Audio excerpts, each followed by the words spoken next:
Akira Toriyama passed away on March 1st, 2024. He was the creator and mastermind behind great titles as Dragon Ball, Dragon Ball Z, and many more. In this video, we're going to talk about some of our favorite and memorable moments of Dragon Ball and Dragon Ball Z. And we hope that this video can bring a lot of the fans some joy as we go down memory lane. Thank you, Toriyama-sama. DBZ, Dragon Ball, Dr. Slump, all these great animes really pushed a lot of people to be inspired to be mangakas, to create their vision, to bring a lot of anime and the Japanese culture to the West. So this episode is dedicated to him, and we're going to talk about our favorite DBZ moments and what Dragon Ball meant to us. For me, Dragon Ball really meant like working hard and, making sure like you're the best of the best. So then when stuff comes up, you can take care of it. Also relying on, your friends, because Goku sometimes had to take the back seat and let, his son take the wheel, Vegeta take the wheel, really relying on the homies to do their thing and, and putting the team on your back. Sometimes you really got to take the ultimate sacrifice to put the team on your back. And I grew up playing a lot of the video games, from the PS1 to the Game Boy, Supersonic 2, all the way through the Budokais, the Tenkaichi. So, DBZ was always a part of my life, part of my childhood. So it's a great loss to the world, let alone just the anime world. But my favorite DBZ moment specifically, when we talk about Fusion was one of the first, or DBZ was one of the first animes to actually incorporate fusions with two MCs together. The first one is to be Trunks and Goten fusing to make Gotenks. That was a crazy thing to reveal. And then Vegito with Vegeta and Goku fusing together to defeat Super Buu. And then, it's not a fan favorite, but from Dragon Ball GT, when you had Goku and Vegeta fusing together when they were Super Saiyan 4 to make Gogeta. That went hard, bro. My jaw hit the floor when that shit happened, man. That was a very epic moment in anime history. Another memorable moment was Future Trunks coming in to save Goku, and then you learn that he is Vegeta and Bulma's son. That was wild. Like, that just came out of, you just thought it was a random Saiyan, right? And even Goku was like, him and her, what? And like, that was a funny and great moment to have. And then my last moment was Majin Buu, Fat Majin Buu, actually becoming an ally and friends with the group.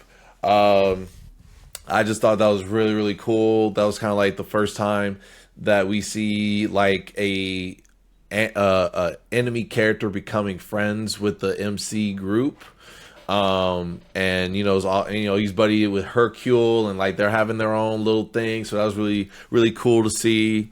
But yeah, man, those were my favorite moments in DBZ. Let's head it over to Davey. Talk about what that meant to you, man.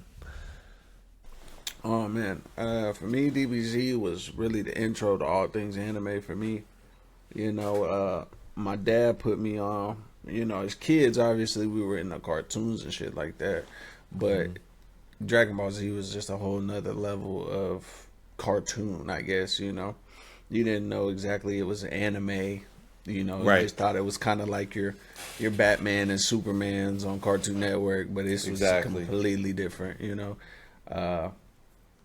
Man, I mean, I've had the Dragon Ball Z ringtone on my phone when people call me. Like, that's how much, from when I was a kid to now.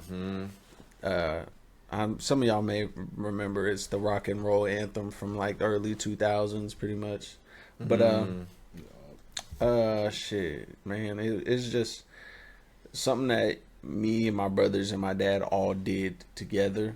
You know what I'm saying? Like, besides sports, because, everybody knows the typical, the black family, the kids play some type of sport and do this or that. But it was like, You know, our mom would go watch Days of Our Lives or whatever, and then my dad would be like, he'd be like, hey, you can stay up a little later tonight. The new episode Dragon Ball Z is coming on, so we'd all Right. be in there just, you know, kicking it. But man, again, like you know, played all the games, all that stuff. And honestly, and I don't even know if it's just because it's the original one, probably giving us giving us the greatest English voice actor of an anime of all time. And the guy Facts. that plays Goku. 100. Yeah. You know, Absolutely. I think the Naruto voice is a close second when it comes to that, but the greatest main character voice of all time in the English dub. You know, and honestly, he's responsible for a lot of people, not just black people. But I say that because we have 3 black males on this podcast, integrating themselves into Japanese culture and also preferring to watch anime in the Japanese voices. You know, like a lot of us don't. I know Josh and Jug are very heavy on the Japanese, basically the original form of the animes. Right. And so, you know, I've grown to be that way myself because when you turn it over to English dub, it sounds disgusting. But I will say Toriyama, I don't know if he was a part of it, but he did an amazing casting job when he did his English dub. Because even Vegeta, Piccolo, he convinced all of us that Piccolo was black. You know what I'm saying? All these different things. But, you Facts, know, my most memorable moment, of course, is going to have to be Super Saiyan 1. You know, you've seen Dragon Ball, and really that was really early for a lot of us. I don't even think I was around when the first episode of Dragon Ball aired. Like, that was like hella early. But then you see this evolution of Goku, and you're like, dang, when this cartoon gonna cut off? And it never does. And then he becomes an adult, he fights Piccolo, then you fight Frieza, and it's like something, he blows Krillin up. And you just start seeing him start looking down, shirtless, beat up, and start doing that head tilting back. I'm like, what's wrong? This man having a seizure or something? Like, what's going on, yo? And then all of a sudden you start squinting. You're like, is his hair changing colors? I've never seen be so excited to see a white man change his hair color in my life. That was some of the most fire I've ever seen. But man, seeing that episode, I mean, watching that episode where he's just glowing gold, and then right when it cuts off, because you know you gotta wait for next week, like the actual fight between him and Frieza, and you're like, Yep. bro, what was that? You know, I was talking to my dad, like, Dad, what just happened? He got gold hair now. What's going on? You know, so that had to be one of the most epic. Like that paved the way for the Deku's unlocking their powers, and you know, Yep. Bleach and all these people, like that power transition dynamic thing going on in every single anime. Yeah. I mean, and maybe I'm ignorant. Maybe there were some animes before that, but that was the best way it was ever done at that time. Absolutely. So, yeah, man, other than that, I just want to say thank you. I appreciate it. Thank you for bringing a lot of people together. All of us are from different states, obviously, but we have this love from anime, and a lot of it stemmed from us all starting back with Dragon Ball in our early Facts. years. So Facts. I appreciate it, Akira. And, yeah. All right, let's have it over to Jug. What DBZ meant to you, my guy? Man, DBZ, you know, like I said, kind of like the Naruto and the Bleach. It was kind of the forbearing, you know, the first thing I watched, you know, on Toonami's and the Adult Swim, you know, you hop on late at night, 10, 11, you're like, what is this? You see some dude just punching people, and, you know, it's like, all right, this is what we're doing, you know, violence excites you as a little kid, so this is what we're doing, you know. As you can see, I got all the DBZ stuff, I got the banners, the from the shoes to the socks, like, bro, I bought the pop, like, bro, like, everything in here, you know, had to do it for my guy, bro. Rip to him. He died on my, interestingly enough, you know, my sibling's birthday, so that's interesting. damn. I got them into anime, so, you know, hey, it's an anime party this way, but Right. onto, you know, brighter things. I guess for me, Dragon Ball Z, I'd go with the Majin Buu saga. You know, you got our boy Vegeta. He's going through a lot. You know, he's always got his pride in the way. He's always fighting with Goku, trying to be better than him. You know, he's the prince. You know, Goku's some nobody that always seems to best him at every turn. You know, he's been the prodigal son. He's got all this stuff going for him, right? You know, so he should be stronger, better, wiser, all this stuff. So they get into the Buu saga, and he gets this chance to better himself, I guess, in his mind at first. He gets the symbol, the Majin symbol. He basically becomes Super Saiyan 2. That unlocks him like a Super Saiyan 2 kind of like plus. Kind of when they had the Super Trunks and Super Vegeta, when they were fighting Cell. So, he's got this power boost, feeling good.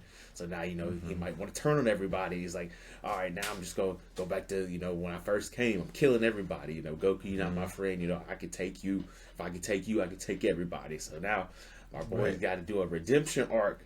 Like, bro, like, is he really going to go through with this? And then he's just like, after he sees this, he's like, oh, Goku been holding back on me. Like, for some reason, he's got Super Saiyan 3 in his back pocket. He showed me that this defeated. Now I'm like, oh, now, I got my family. What am I living for? And so, dude blows himself up, man. Like, I guess, he's done it a lot of times. But this time, he took the ultimate sacrifice, blew himself up to try to kill, Majin Buu.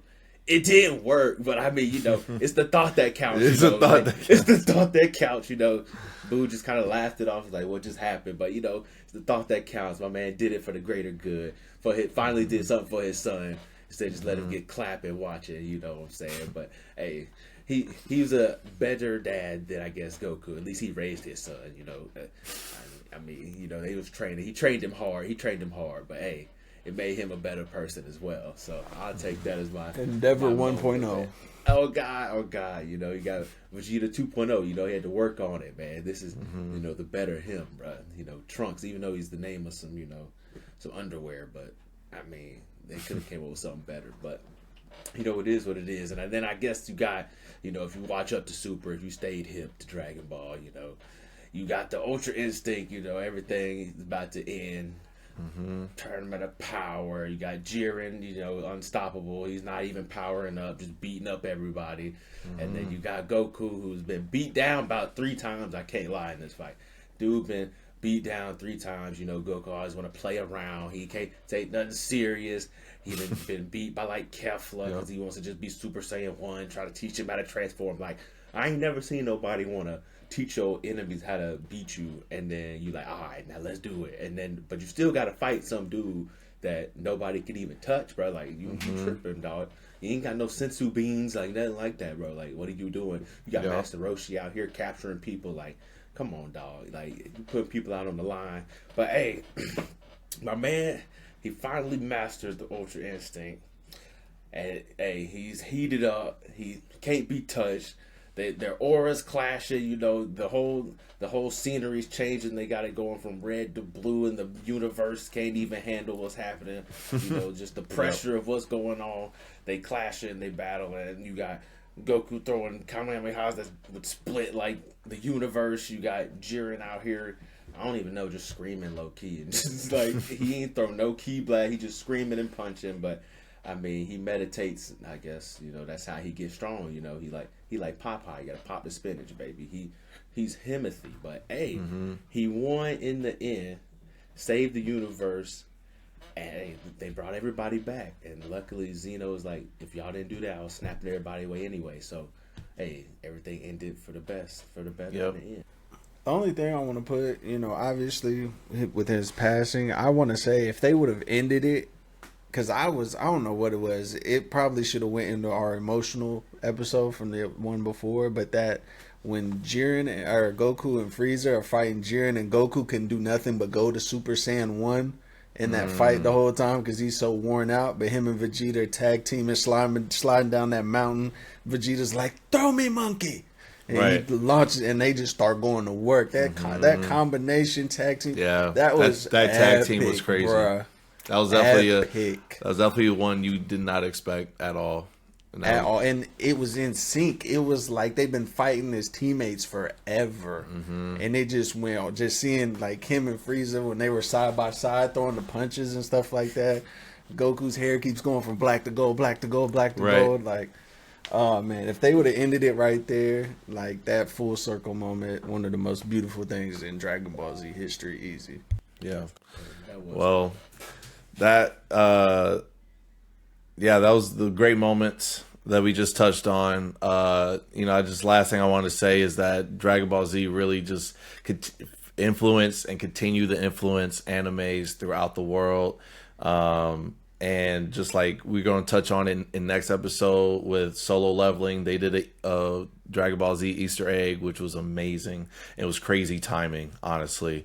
But we'll touch on that on next week's episode. But I just want to sit here and thank the anime world for embracing Dragon Ball Z because for what it is, and thank Akira Toriyama for his amazing work and dedication to this story, to these characters, to the world. I think I you know, he might have known how much we all appreciated it, but I don't think he really could fathom how much DBZ really meant to a lot of people in this world. So this is a thank you to Akira Toriyama. Condolences to his friends, his family, and everyone that embraced him as a sensei, as a peer, all that stuff. But thank you guys for checking out this episode, and we hope you're doing okay, and we'll see you later. Peace.